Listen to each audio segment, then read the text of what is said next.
Howdy, friend. Spitz here, and this is Feed Bandit, the Texas First Outdoors podcast. If you have ever been sitting out in the winter woods after the main modern firearms season is closed, and you look down at a rifle that doesn't use a shiny brass cartridge, you know the special feeling of the primitive woods. There is a specific kind of quiet that settles over the Texas brush country in the late winter months. The big crowds of the regular deer season have packed up their trucks and gone home. The campfires have burned down to cold ash, and the woods belong once again to the creatures that live there and the hunters who want to step back in time. I am talking about the special Texas muzzleloader only season. This isn't a time for rapid-fire semi-automatic rifles or long-range center-fire cartridges that can drop a deer from 3 counties away. This is a game of ultimate patience, heavy black powder, and the absolute knowledge that you have exactly 1 shot to make it count. When you carry a muzzleloader into the cedar breaks or the oak bottoms of our great state, you are walking in the exact same footprints as the pioneer scouts and frontiersmen who settled this territory hundreds of years ago. Today, we are going to dive deep into the world of primitive black powder hunting. We will talk about why this special late season is one of the best times to find a mature, wise buck, the heavy sensory explosion of the sulfur smoke cloud, and the exact technical steps and safety boundaries required to load, shoot, and maintain a primitive rifle in the damp winter air. So pull up a chair. We have a lot of powder to burn. To truly appreciate the muzzleloader season, you have to understand the mental shift that happens when you leave your modern rifle in the gun cabinet.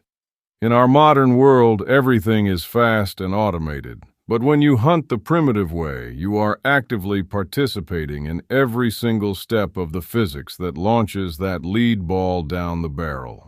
You are the one who measures the loose powder grain by grain. You press the patched lead ball down the dark spiral rifling with your own muscle on the ramrod, and you place that tiny copper percussion cap on the nipple with cold fingers.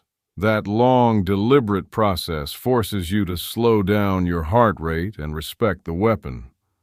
Because you do not have a quick second shot waiting in a magazine, the stakes are raised to the absolute maximum. You cannot take a risky running shot through the brush. You have to wait patiently for the deer to step out into the clear broadside within your absolute certain distance. You have to let the animal get close, often within 50 or 80 yards, where you can look him right in the eye and count the points on his beam without a massive magnification scope. This close-quarters requirement turns you from a person who simply shoots game into a true wood scout who understands wind currents, ground cover, and animal behavior. And when you finally pull that crisp trigger, there is no simple metallic click and pop.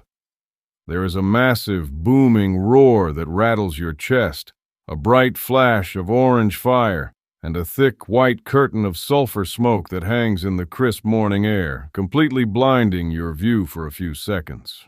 You have to listen through the smoke for the crash of the white-tailed deer, standing there with your heart hammering, waiting for the breeze to clear the air so you can see what happened. It is pure drama, pure grit, and pure Texas heritage. Let's look at the technical tips, safety boundaries, and field strategies required to master a black powder rifle on Texas rangelands.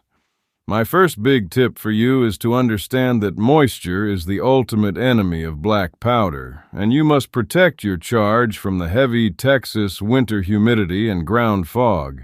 If your powder gets even slightly damp while you're sitting in the blind, it will cause a terrible disaster known as a flash in the pan or a misfire, where the cap pops but the main charge refuses to ignite, leaving you stranded while a trophy buck walks away.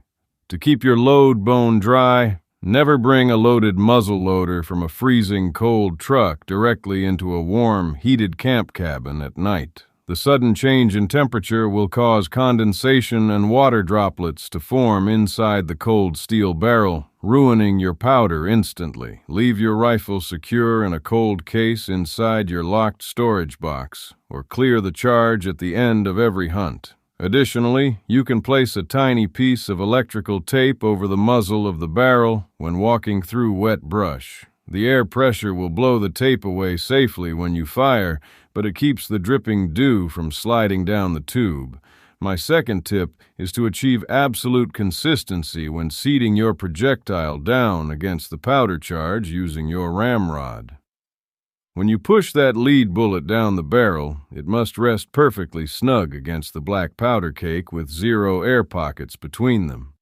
If you leave an empty airspace inside the barrel between the powder and the bullet, that space acts like a pipe bomb when the pressure expands, which can bulge or completely shatter your steel barrel and cause severe injury to your hands and eyes.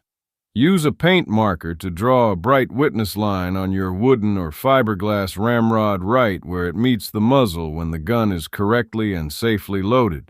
Every single time you load in the field, check that line to ensure the bullet is seated to the exact same depth. My third tip is to choose the right projectile and powder combination for our native game animals. While the old-timers used round lead balls and cloth patches, modern regulations in Texas allow for advanced inline muzzle loaders using synthetic black powder substitutes and saboted bullets.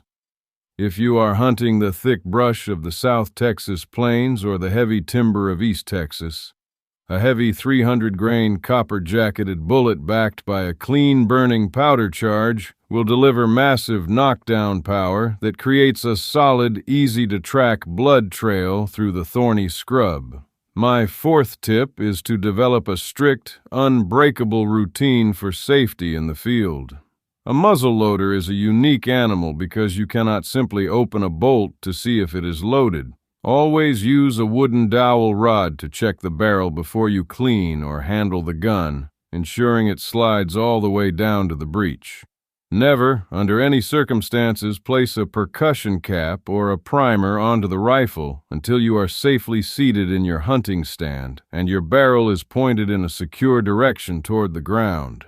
The cap is your live primer, and keeping it off the gun is your ultimate safety switch while walking through rough creek crossings or climbing up into a tree stand.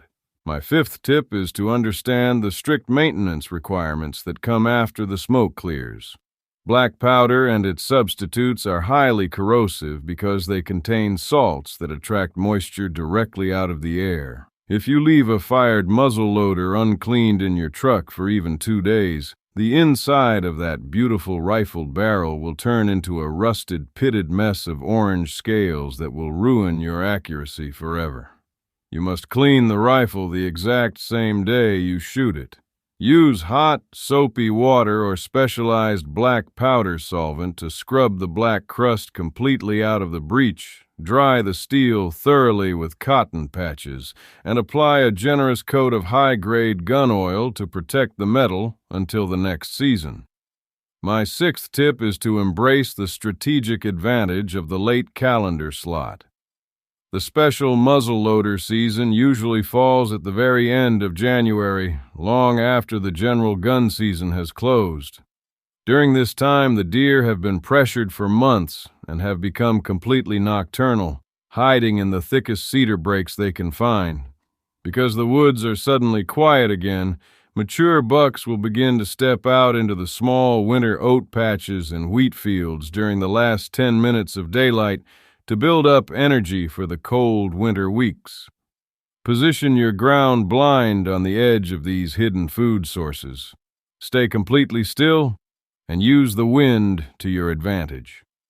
It requires ultimate discipline to sit through the cold, freezing drizzle, but that final golden hour of the primitive season can reward you with the oldest, smartest buck on the entire ranch property. Hunting the primitive way with a muzzleloader is one of the most rewarding traditions in the Texas outdoors because it reconnects you with the true core of what it means to be a provider and a steward of the land. It strips away the easy buttons of modern technology and balances the scale between the hunter and the hunted, making every single harvest and hard-earned victory that you will remember for the rest of your days. Preserving the tradition means looking past the simple harvest numbers and understanding that the quality of the chase is worth much more than the size of the truckload. It takes a lot of discipline, manual skill, and careful preparation to hunt with a single black powder charge. But when you look down at that smoking barrel and see your buck resting in the yellow grass, you know you have accomplished something truly special.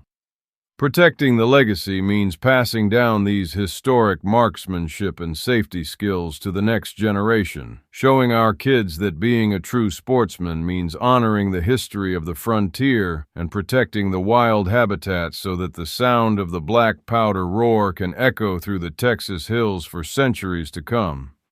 It builds a spirit of independence, deep patience, and ultimate pride in our Lone Star outdoor way of life. Keep your powder dry and walk the primitive trails with honor.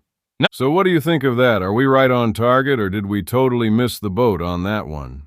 Email us at howdy@feedbandit.com and let us know either way. And don't forget to check us out at feedbandit.com and grab some gear to show off your Texas First Outdoors pride. Preserve the tradition, protect the legacy, and remember, always support your local feed store. If you're there for them, they'll be there for you when you need them the most out in the field. Stand tall, fellow Texian. We'll talk soon.